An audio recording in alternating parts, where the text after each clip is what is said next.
कुल्टा अपने प्रख्यात साहित्यकार पिता माखनलाल चतुर्वेदी की हिदायत पर हमेशा सांस की कलम से लिखने वाले गुनाहों का देवता, सूरज का सातवां घोड़ा, कनुप्रिया और अंधा युग जैसी कृतियों के रचनाकार धर्मवीर भारती की लिखी कहानी कालिंदी बडोला की जुबानी। कालिंदी बडोला हाथ टू हाथ में आपका स्वागत है। मैं और आप हमेशा यहाँ इकट्ठा होते हैं ताकि हम हिंदुस्तानी साहित्य का एक ना एक चुनिंदा नगीना एक दूसरे के साथ शेयर करें। अब ये सारी कहानियां पढ़ते पढ़ते मैं बड़ी हुई हूँ, क्योंकि मेरे पिता विश्वमोहन बडोला की अपनी निजी लाइब्रेरी का ये हिस्सा थी और अब मेरी लेगेसी है, मेरी धरोहर है और जो मेरे दिल के इतना करीब है, बस वही कुछ मैं आपके साथ साझा करने की कोशिश में हूँ। अब मेरी ऑडियो स्टोरी सीरीज की अगली कड़ी के लिए मैंने चुनी कहानी लिखी गई है जो धर्मवीर भारती जी द्वारा। धर्मवीर भारती जी जिनका जन्म हुआ 1926 में 1926 में, तो कुल जमा पूरा का पूरा घर काफी आर्थिक मंदियों से गुजरा। लेकिन इन सब से उबरते हुए धर्मवीर भारती जी ने इलाहाबाद यूनिवर्सिटी से अपनी पढ़ाई पूरी करी, बल्कि वहीं पर आगे उन्होंने पढ़ाना भी शुरू कर दिया था। और धर्मयुग नाम की हमारी एक बहुत प्रख्यात लिटरेरी मैगजीन रही है हिंदी की, धर्मयुग के संपादक यानी एडिटर रहे धर्मवीर भारती 1960 से लेके 1987 तक। अब गुनाहों का देवता नाम का उनका उपन्यास तो मील का पत्थर माना जाता है। सूरज का सातवां घोड़ा उनका जो उपन्यास है, उस पर तो श्याम बेनेगल जी ने एक मूवी भी बनाई, जिसमें बल्कि मेरी सिस्टर लॉ राजेश्वरी सचदेव ने भी एक्टिंग की है।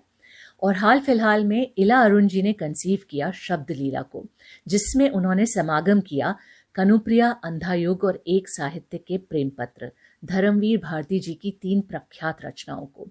और इस शब्दलीला के मंचन में वरुण मतलब मेरा ब्रदर वरुण बडोला, उसने धर्मवीर भारती का रोल निभाया है। राजेश्वरी ने भी एक्टिंग करी है साथ में इला अरुण जी के, और के रायना जी ने शब्दलीला को डायरेक्ट किया है। लेकिन अभी तो मुझे आपको शब्दलीला बतानी है धर्मवीर भारती जी की। धर्मवीर भारती जी की कहानी जो मैंने आज आपके लिए चुनी है, उसका नाम है कुल्टा। अब हमारे प्री कंसीव नोशंस जो हैं वो हमको कैसे धता बता सकते हैं, हम कितना क्विक टू जज होते हैं, बहुत जल्दी हम पूर्वाग्रह से ग्रस्त हो जाते हैं, लोगों के बारे में अपनी धारणाएं बना लेते हैं और उसकी वजह से सामने वाले को we don't even give a chance. और यही कुछ हुआ है इस कहानी की जो कुल्टा सो कॉल्ड है। लाली जो एक विधवा है और जिसने पुनर्विवाह कर लिया, और उसकी वजह से उसके आसपास के सारे लोग उसको कितना जज करते हैं बिना उसको जाने, बिना सच्चाई से वाकिफ हुए। बस यही कुछ है कुल्टा में।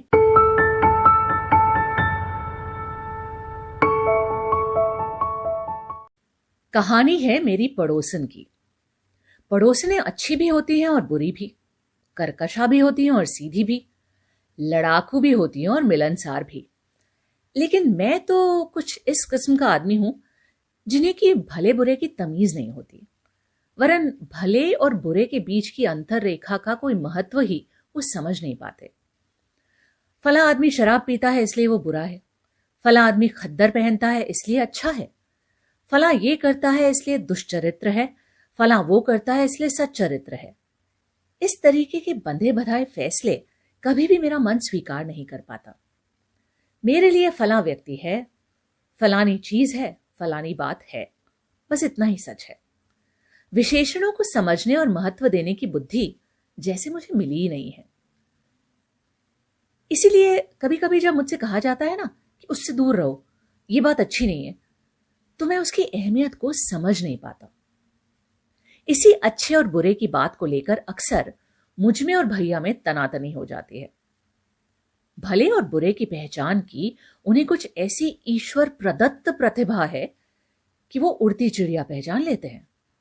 किसी का चेहरा देखकर बता दें कि उस आदमी में कितने महान दुर्गुण भरे हुए हैं। ये बात नहीं कि दुनिया देखने, समझने और अभ्यास करने से उनमें ये अद्भुत शक्ति आई है, ये तो ईश्वरीय देन है, वरना इस विश्लेषण में मैं जड़मती इतने अभ्यास के बाद सुजान तो बन ही गया होता। अब इन्हीं नंदराम घड़ीसास को लीजिए। इन्हें मेरे पड़ोस में आए सिर्फ 3 ही महीने हुए हैं, लेकिन भैया ने पहले ही बता दिया था कि इनकी बीवी के रंग ढंग अच्छे नहीं हैं। यूं उसकी उम्र काफी थी, कम से कम 28-30 के करीब। गोद में 4 महीने का बच्चा था, देखने सुनने में बहुत मलीन और कंदी। नाम भी कोई अच्छा नहीं, सिर्फ लाली। लेकिन वाह रे भैया, कि उनसे लाली की दुष्चरित्रता भी छिप नहीं सकी। भैया रोज उसके बारे में नई नई बातें बताते और मुझसे भैया की इसलिए बहस हो गई। यूं तो मुझे इस तरह की बातों पर अक्सर यकीन नहीं होता था, और फिर लाली जैसी औरत को कोई भला निगाह उठाकर देखना भी पसंद नहीं करता। लेकिन भैया का कहना है कि औरतों को मैं तो समझता ही नहीं हूं। यूं तो कभी वो आग लेने, कभी लड़के की घुट्टी लेने और कभी तुलसी की पत्ती लेने मेरे यहां आती थी, मगर भैया के फैसले ने इतना डरा दिया था कि मैं कभी उसके सामने जाता ही नहीं था। मुझे ऐसी बातों पर जरा कम यकीन होता था, मगर मेरे यकीन करने न करने से क्या, जब सभी जानते हैं कि मुझे भले बुरे की तमीज ही नहीं। लेकिन एक घटना ऐसी हुई कि मेरा ध्यान उसकी ओर बुरी तरह खिंच गया। उस दिन इतवार था और मैं दालान में बैठा साइकिल साफ कर रहा था। भैया, आपके पास कोई डाक का लिफाफा होगा? मैंने सिर उठाकर देखा तो लाली, मेरी तो जुबान तालू में चिपक गई। नहीं, मैंने किसी तरीके से कहा। मगर सच बताऊं आपसे, अगर भैया का डर ना होता तो मैं उससे कुछ बातें करना चाहता था। टिकट है? उसने फिर पूछा। नहीं, लेकिन सुनिए। सहसा मैंने देखा दरवाजे पर भैया, और बड़ी सफाई से स्वर बदलकर मैं बोला, क्या मैं कोई डाकखाने खोला हुआ हूं यहां पर? नहीं जी भैया जी, उसके स्वर में बेहद दीनता थी। आज इतवार है, एक जरूरी खत लिखना था, सोचा शायद आपके पास हो, आप नाराज ना हो। और जैसे लगा वो अभी रो पड़ेगी। उसके बाद वो मुड़ी और चली गई। अब भैया आए और पहले उन्होंने बड़ी विश्लेषणात्मक निगाह से मुझे सिर से पैर तक देखा और बोले, क्या कह रही थी? लिफाफा टिकट मांग रही थी।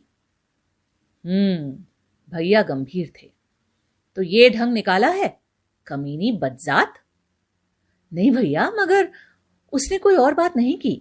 मैंने उसे डांट दिया तो बेचारी रुआसी हो गई। बेचारी रुआसी हो गई। बेचारी पर खास जोर देते हुए भैया ने कहा, तुम अभी इन लोगों को ढंग से नहीं जानते, पूरी कुल्टा है ये। क्यों किसी पर तोहमत लगाते हो? तोहमत?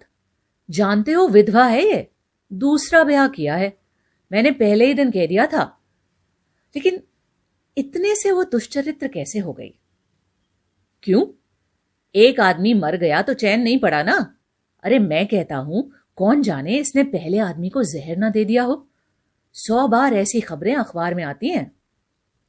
मैं चुप रह गया। बात तो सही थी, कौन जाने उसने ही जहर दे दिया हो। लेकिन भैया के स्वर में कुछ ऐसा था कि उसमें मुझे अपने प्रति अच्छा न लगा। मैं बोला, आप तो शक्की हैं। भैया सुनते ही मुड़े और फिर मेरे बिल्कुल नजदीक आकर बोले, और आप छक्की हैं। तुम जानते हो, जब तुम कॉलेज चले जाते हो ना, तो रोज दोपहर में आकर मुझसे पूछती है, मेरा कोई खत तो डाकिया भूल से नहीं दे गया? बताओ, किसी और का खत तो डाकिया मुझे नहीं दे जाता, फिर उसका ही क्यों देके जाएगा? फिर तुम्हारे सामने पूछने क्यों नहीं आती? अकेले में ही क्यों पूछने आती है? मैं सब समझता हूं। प्रमाण अकाट्य था। मैं इस बार सचमुच निरुत्तर था। भैया फिर दरवाजे तक जाकर रुक गए और पैंट पर क्लिप चढ़ाते हुए बोले, और फिर मान लिया कि वो किसी और मतलब से नहीं आती, लेकिन कौन है जिसके खत के लिए इतनी चिंता कि दूसरे के हाथ ना पड़ जाए? किसे खत भेजने की इतनी बेताबी है कि इतवार भी काटे नहीं कट रहा है? और भैया साइकिल उठाकर चल दिए। उसी दिन से पता नहीं क्यों मैं लाली के बारे में अनावश्यक रूप से सोचने लगा। उसका घर खपरेल का था। मेरी खिड़की से उसका आंगन दिखता था। सहसा मुझे इस बात का ख्याल हो आया कि आज तक मैंने न कभी खिड़की बंद करने की कोशिश की और न कभी उसने पर्दा करने की। नंदराम से वो बहुत कम बोलती थी। नंदराम की उम्र 45 साल की थी और उसके पहली पत्नी से 2 बच्चे थे जो लाली से नफरत करते थे। जब नंदराम खाना खाकर अपनी खिचड़ी मूंछों को पोंछता हुआ और दांत खोदता हुआ बाहर चबूतरे पर जा बैठता तो दोनों बच्चे लाली की शिकायत करते और कभी कभी नंदराम भी कह उठता, कमीनी है बदजात। और फिर आंगन में खड़े होकर गुर्राता हुआ कहता, मैं कहे देता हूं कि घर में इन्हीं बच्चों के आराम के लिए लाया हूं। तुझे मां बनकर रहना हो तो रह, वरना याद रख भूखों मर रही थी, अब चर्बी चढ़ गई है ना, हड्डी हड्डी तोड़ डालूंगा। इतने ही में नंदराम का बड़ा लड़का पुत्तन गोद के लड़के को धीरे से चुटकी काट लेता और वो चीख कर रो पड़ता। लाली जब तक उसे दौड़कर चुप कराए तब तक नंदराम कहता, हरामजादी, अपनी संतान को तो खाई जाती है, दूसरे के पेट की क्या ममता होगी। मुझे तो समाज के मंत्री जी ने अच्छा फंसा दिया, कहां बुढ़ापे में ये पाप गले पड़ा मेरे। और वो खड़ाऊ चटकाता हुआ फिर चबूतरे पर चला जाता। अगर मेरी जगह कोई और होता तो नंदराम का पक्ष लेता या लाली पर तरस खाता, मगर मैं तो बता चुका हूं ना, मुझे भले बुरे की तमीज ही नहीं है और दुनिया की कोई चीज मेरे लिए अहमियत नहीं रखती। लेकिन आज की घटना के बाद ये सभी चीजें न जाने किस कोने से निकलकर मेरे मन की परतों में रेंगने लगी। शाम को लेटा तो भी यही सोच रहा था। होली नजदीक थी और कुछ दूरी पर कुछ बारी मिलकर ढोल पीट पीट कर फगुआ उड़ा रहे थे। इतने में भैया भी आकर बैठ गए। सामने की खिड़की खुली थी और नंदराम आंगन में खड़ा रोज का कार्यक्रम पूरा कर रहा था। हां, आज जरा उसकी आवाज तेज थी। वो अपने दोनों बच्चों को सर्कस ले जाने वाला था और कपड़े पहने तैयार खड़ा था। गोद का बच्चा चीख चीख कर रो रहा था, लेकिन लाली गुमसुम चौके में बैठी कुछ बना रही थी। घी और सूजी की महक यहां तक आ रही थी, जिससे अनुमान होता था कि वो होली का पकवान बना रही है। उल्टा गुनाहों का देवता सूरज का सातवां घोड़ा कनुप्रिया और अंधायुग जैसी कृतियों के रचनाकार धर्मवीर भारती की लिखी कहानी कालिंदी बडोला की जुबानी। नंदराम कभी पुत्तन की टोपी ठीक करता, कभी अपना कोट, और कह रहा था, पकवान बना रही है हरामजादी, कहा था बच्चों को तैयार कर देना, लेकिन मां का दिल हो तब ना। अपनी गोद का बच्चा गला फाड़ फाड़ कर मरा जा रहा है, जाने किसे खिलाएगी पकवान। एक को तो खिला खिलाकर मार डाला। और वो पैर पटकते हुए चला गया। भैया बड़ी दिलचस्पी से सुन रहे थे और उस कमीनी कुल्टा पर डांट पड़ने से उन्हें एक विचित्र प्रकार का मानसिक संतोष प्राप्त हो रहा था। सहसा वो मुझसे बोले, इधर आओ, देखो जरा। मैंने खिड़की से झुककर देखा। लाली कढ़ाई के पास से उठाई थी और सामने एक थाल में से चीजें उठा उठाकर खा रही थी। बच्चा एक खटोले पर पड़ा रो रहा था। रोते रोते गला बैठ रहा था उसका, मगर लाली थी कि उस ओर बिना ध्यान दिए एक एक चीज बहुत स्वाद से चख रही थी। कुछ ऐसी विभत्सता थी इस दृश्य में कि मैं सिहर उठा। सचमुच ये औरत दुष्चरित्र ही नहीं, नीच है, जानवर है। बच्चा चीखते चीखते मरा जा रहा है और इसे अपने पेट की पड़ी है। ये मां है, ये मां है, भैया बोले। छी, मैं कहता हूं औरत में जो कुछ अच्छा है, ऊंचा है, वंदनीय है, वो है उसका मातृत्व। जहां वो उससे गिरी कि फिर गोश्त के भूखे प्यासे लोथड़े के सिवा क्या रह जाता है? कुछ भी तो नहीं। अब बताओ, कोई भी इंसानियत रह गई है इस औरत में? केवल लालसा, अंधी तृष्णा, चाहे वो स्वाद की हो या भोग की। छी। इस बीच लाली उठी और एक पिटारी ले आई। बच्चा अंत में रोते रोते सो गया था। पिटारी में उसने बहुत सा पकवान रखा और एक कपड़े से बांध दिया। इतने में किसी ने बाहर से आवाज दी।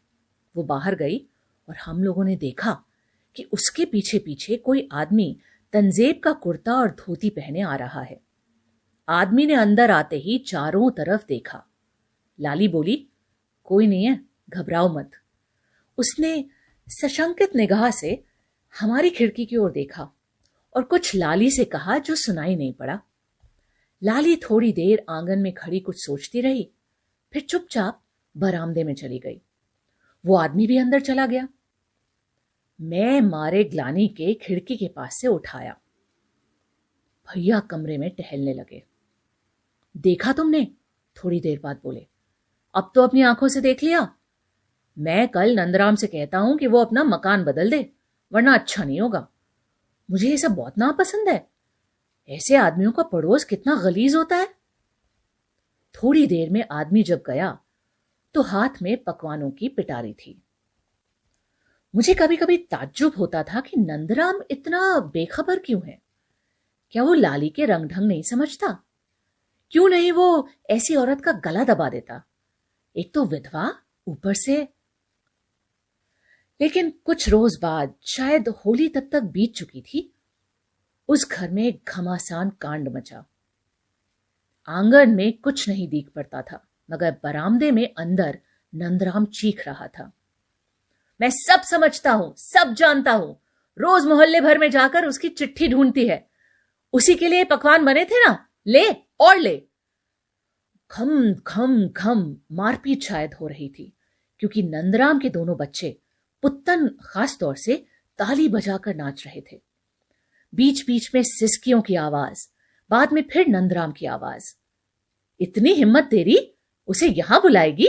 जान ले लूंगा तेरी, कुतिया। उसके बाद रोते रोते कुछ लाली ने कहा जो सुनाई नहीं पड़ा, और थोड़ी देर के लिए नंदराम की आवाज आनी बंद हो गई। मैंने भैया की ओर देखा। वो बहुत खुश नजर आते थे। बोले, आज पता लगा है, उसी को लिख रही होगी खत, जो उस दिन आया था ना। सहसा नंदराम फिर चीख कर बोला, मैंने एक दफा कह दिया है ना, खबरदार जो उसे खत लिखा, तेरी उंगलियां काटकर मिर्चा भर दूंगा। लेकिन उससे भी ज्यादा जोर से चीख कर लाली बोली, मैं लिखूंगी लिखूंगी, हत्यारे, कसाई, निपूते। और सहसा वो बरामदे में से निकलकर बाहर भागी। नंदराम उसके पीछे लपका, मगर ये ले वो ले, और लाली मेरे आंगन में मौजूद और लगी चीखने, माँ जी बचाओ, माँ जी, कसाई मारे डालता है मुझे। माँ अष्टमी पूजने गई थी, मेरे काटो तो खून नहीं। भैया कुछ कहने ही वाले थे कि इतने में नंदराम चीखता चिल्लाता हुआ आया और उसके बाल पकड़कर घसीटता हुआ ले गया। भैया ने कहा, जाओ दरवाजा बंद कराओ। मैं नीचे उतरा कि आंगन में ही मेरी निगाह मुड़े हुए पोस्टकार्ड पर पड़ी, जो लाली के आंचल से गिर पड़ा था। शायद यही उसके प्रेमी का खत था, जिस पर कोहराम मचा हुआ था। उठाऊं या ना उठाऊं? अंत में मैंने उठा ही लिया। किसी बहुत कम पढ़े लिखे की बहुत त्रुटिपूर्ण हस्तलिपि में था। मैं इसको वैसे ही लिखे देता हूं जैसा कि गलत सलत लिखा हुआ था। श्रीमती माता जी, आगे समाचार ये है कि आपके भेजे हुए पकवान मिले। आपने जो लिखा है कि एक बार इलाहाबाद चले आना, वो मैं इम्तिहान बाद आऊंगा 1 दिन के लिए, पर मैं ठहरूंगा नहीं, क्योंकि आपने शादी कर लिया है। और रहा हम तो उस कुल वालों की बात सुनने के लिए और पुत्तन की मार खाने को, मैं उस बार इलाहाबाद गया था। आपने कहा कि मेरा लड़का नालायक है, स्कूल से भाग आता है, और नंदराम ने हजारों बातें सुनाई। हमको नंदराम की बात सुनने को बर्दाश्त नहीं है। बात सुनने को बर्दाश्त होता तो मामा की खुशामद करता ना, वो अपने पास रख लेते। जब मामा के पास से दादा के घर आए तो हमारे कुछ कपड़ा धोबी के यहां रह गया, उसे मामी नहीं भेजा। और बहुत बात है जो आऊंगा तो बताऊंगा, पर आपने जो लिखा कि मैं 10 रुपए का मास्टर रख दूंगी और 2 आना रोज दूंगी, तो वो आपको मुझे देना होता तो पहले देती। मैं आपका नंदराम का कमाई नहीं खाना चाहता। मैंने तो सोचा है कि मुझको दादा नहीं रखेंगे तो किया जिस भगवान पैदा किया वो जिंदा रखेगा। आपने कहा था दादा से कि मैं समझूंगी कि इस कुल में सब मर गए, तो समझ लीजिएगा कि मर गया। या इससे आपको दुख हो तो समझ लीजिएगा कि मेरा लड़का मरा नहीं, नालायक है। अब तो दूसरा हुआ है ना, वो बड़ा होकर कहना मानेगा। होली के दिन मामा आपका पकवान दिया, पर हम खाया नहीं कि वो नंदराम की कमाई का है, तो उसे मामी रख लिया। यहां सब ठीक है। इंदिरा जल गई थी, छोटी बुआ को बिटिया हुई है, सो निमोनिया हो गया, अब ठीक है। मैं इम्तिहान बाद आऊंगा, पर ठहरूंगा नहीं कि आप शादी कर लिया है। आपका पुत्र श्याम मनोहर लाल। तो ये था जिसे हम प्रेम पत्र समझ रहे थे। मैंने चुपचाप खत भैया को दिया और कुर्सी पर बैठ गया। खिड़की से आवाज आ रही थी। लाली जिभा की जाती हुई गाय की तरह डकरा डकरा कर चीख रही थी। मैं लिखूंगी, जरूर लिखूंगी, उसे यही बुलाऊंगी, तेरी छाती पर बिठाऊंगी। और नंदराम मारता हुआ चीख रहा था, हरामजादी, कुतिया, कमीनी, बदजात, उल्टा।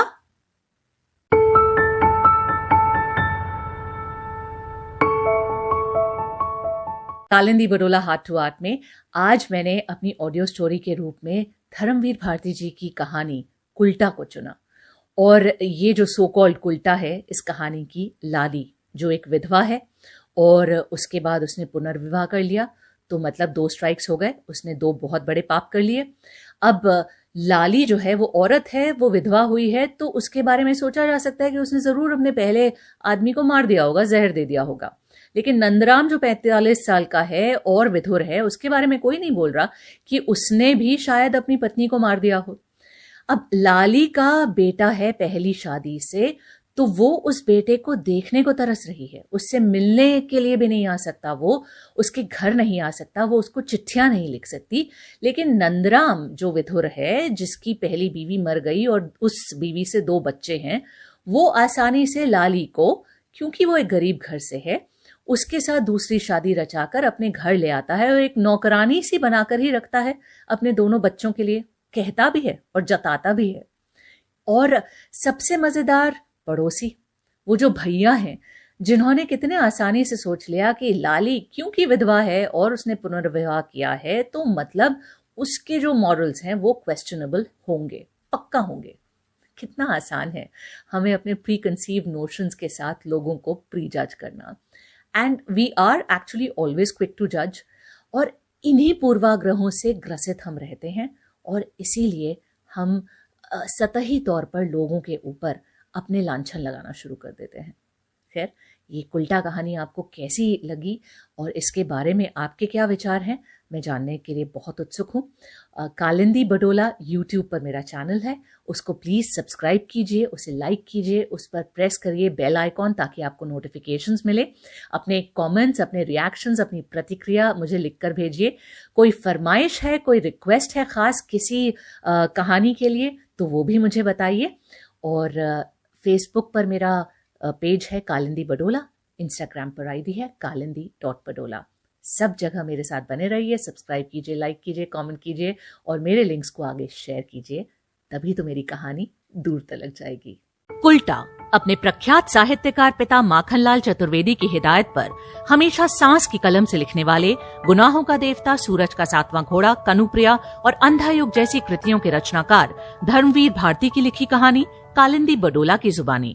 कुल्टा, a thought-provoking tale by Dharamveer Bharti, who honored the brief of his illustrious father Makhanlal Chaturvedi to combine the strength of his spirit to the might of his pen, and wrote masterpieces like Gunahon Ka Devta, Suraj Ka 7वां Ghoda, Kanupriya and Andha Yug, Saans Ki Kalam Se. Presented as an audio story by Kalindi Bडोला।